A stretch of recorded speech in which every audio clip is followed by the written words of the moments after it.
जय श्री कृष्णा स्टूडेंट्स। कल हमने अकाउंट का बैच स्टार्ट किया था 11th अकाउंट की। उसमें हमने देखा था बुक कीपिंग पढ़ा था हमने, और लेखांकन पढ़ा था, अकाउंटिंग, फिर टाइप ऑफ अकाउंटिंग पढ़े थे, single entry system, double entry system, Indian system of accounting. यहाँ तक हमने कल पढ़ा था कॉन्सेप्ट। आज हम पढ़ेंगे बेसिक अकाउंटिंग। जो भी अकाउंट में जो आपकी आइटम्स मदेज जो आती है वो हम देखेंगे। सबसे पहले स्टार्ट करेंगे हम परचेस। परचेस को हिंदी में क्रय बोलते हैं।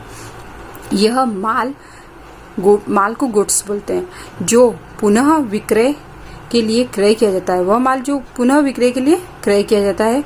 जैसे कि हम कोई भी व्यवसाय करते हैं तो सबसे पहले हम क्या खरीदते हैं? गुड्स खरीदते हैं, माल खरीदते हैं, और उसको वापस क्या करते हैं? सेल करते हैं। तो देन जो माल हमने सेल करने के लिए खरीदा है उसे हम क्या बोलेंगे? परचेस बोलेंगे। देन संस्था वस्तुओं का निर्माण करती है तो क्रय के तात्पर्य कच्चे माल के क्रय, कच्चे माल को तैयार करके तैयार माल में बेचा जाता है। यहाँ ध्यान यह देना है कि खरीदा गया माल पुनः विक्रय के लिए हो। जैसे आपने पेन खरीदे और उन्हें बेचा तो पेन क्रय माल है, लेकिन यदि आपने फर्नीचर क्रय किया तो आप बेचने के लिए नहीं खरीदते, तो वह आपकी संपत्ति है। तो समझना आपने मैंने इसमें पढ़ा, आपको बताया कि परचेस जो माल आप क्रय करते हैं किसके लिए? बेचने के लिए, विक्रय के लिए। यदि आप कच्चा माल क्रय करते हैं और उसको वापस बनाकर और फिर सेल करते हैं, देन उसको भी हम गुड्स बोलेंगे। और वह माल जो आपने खरीदा है और वापस सेल आउट कर रहे हैं उसे भी हम क्रय बोलेंगे, परचेस बोलेंगे। देन अगर आप फर्नीचर खरीदते हैं, जैसे आपका व्यवसाय है और आप फर्नीचर क्रय कर रहे हैं, तो फर्नीचर को हम क्रय नहीं बोलेंगे क्योंकि वो आपका माल नहीं है, आपने उसको बेचने के लिए नहीं खरीदा है उसको, तो वो आपकी क्या होगी? असेट्स होगी। ओके, नेक्स्ट आगे देखेंगे हम। नेक्स्ट हम देखेंगे विक्रय। विक्रय को इंग्लिश में सेल्स बोलते हैं। वह बिक्री से है जहां माल का क्रय ही पुनः विक्रय के लिए किया गया है। किसी संपत्ति का बेचना विक्रय नहीं होगा।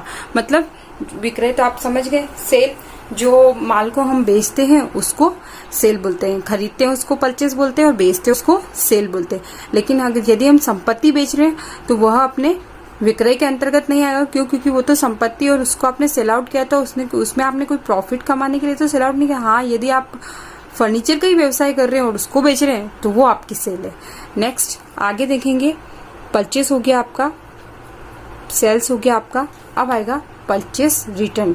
परचेस रिटर्न का मतलब बोलने से पता चल रहा है क्रय वापसी। क्रय वापसी मतलब खरीदा हो गया माल वापस लौटाना। सपोज ऐसा होता है ना, कोई माल खराब आ जाता है, तो कोई माल खराब आ जाता है, मिस्टेक आ जाती है, गलत आ जाता है, तो उस कंडीशन में उस माल को वापस अपन क्या करते हैं? रिटर्न करते हैं। तो उस माल को रिटर्न करने को क्या बोलते हैं? क्रय वापसी। खरीदा गया माल वापस लौटाना, इंग्लिश में परचेस रिटर्न। नेक्स्ट आपका आता है सेल्स रिटर्न। सेल्स रिटर्न विक्रय वापसी। बेचा गया माल वापस आना। यदि हमने कोई माल बेचा है, कोई माल सेल किया है और उसमें यदि कोई मिस्टेक आती है तो उस माल को वापस कोई रिटर्न करता है तो उसे क्या कहा जाता है? सेल्स रिटर्न कहा जाता है। ये चारों मध्य आपको समझ में आई। नेक्स्ट अपन आते हैं कैपिटल। ये सबसे इंपॉर्टेंट होती है व्यवसाय में, इससे ही व्यवसाय स्टार्ट होता है। देन कैपिटल हिंदी में पूंजी बोलते हैं इसको। और वह जो राशि सबसे स्टार्टिंग में, मैं पढ़ रही हूँ इसको डिटेल को बता देती हूँ आपको। वो जो राशि सबसे स्टार्टिंग में हम लेके आते हैं, जैसे हमने कोई व्यवसाय स्टार्ट किया और 1 लाख की पूंजी लगाई, तो 1 लाख की जो कैपिटल होगी, 1 लाख जो होगा वो आपकी कैपिटल होगी। थ्योरी देखना। वह धन राशि जो व्यापार प्रारंभ करते समय व्यापारी व्यापार में लगाता है, अर्थात कच्चा माल खरीदने, दुकान का किराया, फर्नीचर आदि व्यापार प्रारंभ करने में जो धनराशि लगाता है उसे क्या कहते हैं? कैपिटल कहते हैं। नेक्स्ट आगे आते हैं ड्राइंग। ड्राइंग किसे कहते हैं? आहरण। तो आहरण आप व्यापारी द्वारा अपने व्यक्तिगत खर्च या कार्य के लिए निकाली गई नगद राशि से है। राशि के अलावा वह माल भी ले तो उसे भी आहरण ही कहेंगे। उदाहरण, व्यापारी द्वारा अपने बेटे की फीस के रुपए व्यापार से निकाल देना। आपको समझ में आया होगा, मैं वापस से एक बार डिस्क्राइब करती हूँ। ड्राइंग उसे कहते हैं जो व्यापारी होता है वो अपने पर्सनल उपयोग के लिए कोई पैसा निकालता है या कोई माल लेता है तो उसको ड्राइंग से संबोधित किया जाता है। क्लियर? नेक्स्ट आगे, असेट्स मतलब संपत्ति। असेट्स में कौन कौन सी चीजें आती है? असेट्स में आता है कैश आपकी क्या है? संपत्ति है। मशीनरी आपकी क्या है? संपत्ति है। बैंक बैलेंस, बैंक में आपका कोई बैलेंस है तो वो आपकी क्या है? असेट्स है। लैंड एंड बिल्डिंग, ये आपकी असेट्स है। बिल्स रिसीवेबल आगे पढ़ेंगे, आपको समझ में आएगा। एक बार आप ये देखिए कि असेट्स कौन कौन सी होती है। स्टॉक माल को बोलते हैं, जो माल आपका गोडाउन में पड़ा रहता है उसे स्टॉक कहकर संबोधित करते हैं। ये आपके असेट्स, और बहुत सारी असेट्स होती है। एक बार मैंने आपको समझाने के लिए असेट्स लिखी, cash, machinery, bank balance, land building, bills receivable, stock. Assets के कितने प्रकार होते हैं, टाइप ऑफ असेट्स कितनी होती है वो आप देखना।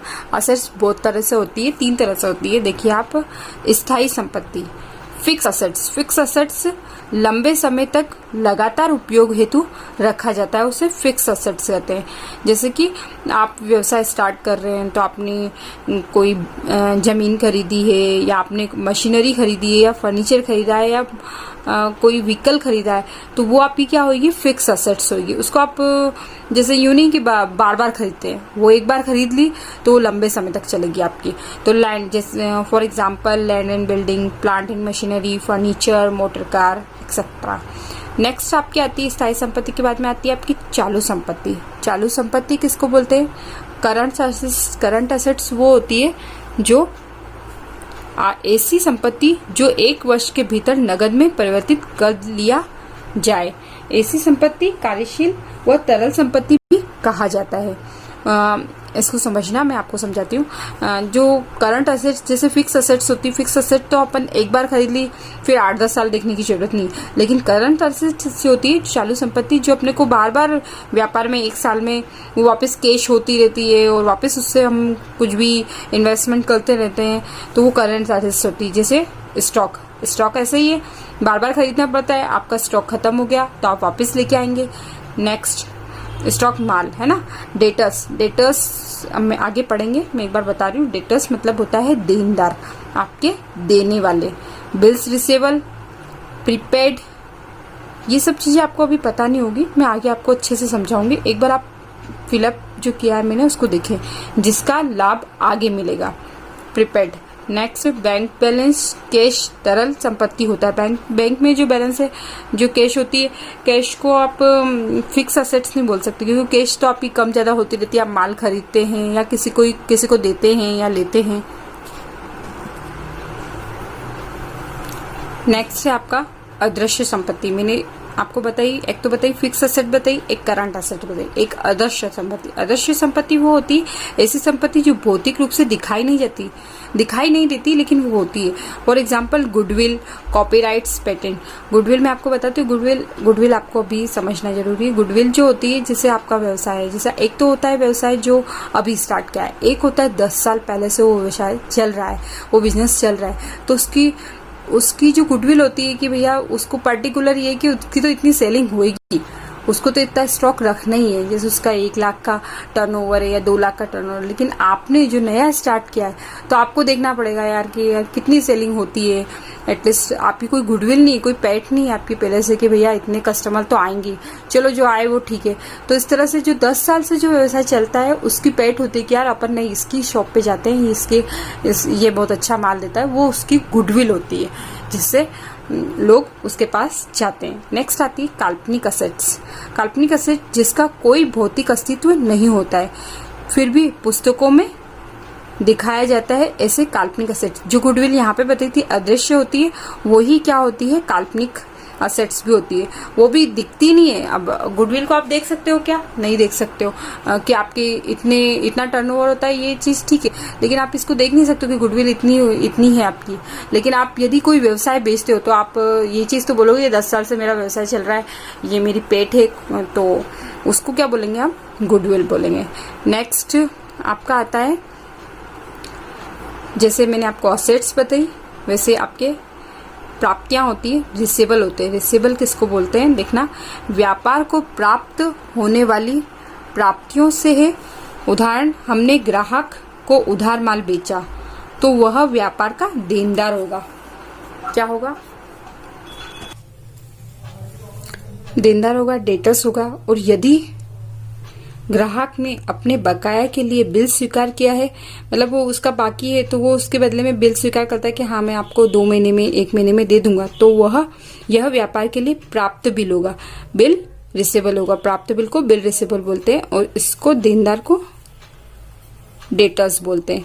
नेक्स्ट, जिससे एक निश्चित तिथि को पैसा प्राप्त होता है, ये बिल्स रिसीवेबल का। एक निश्चित तिथि को आपने 2 महीने का 3 महीने का बिल लिखा है तो निश्चित तिथि को बिल प्राप्त होता है।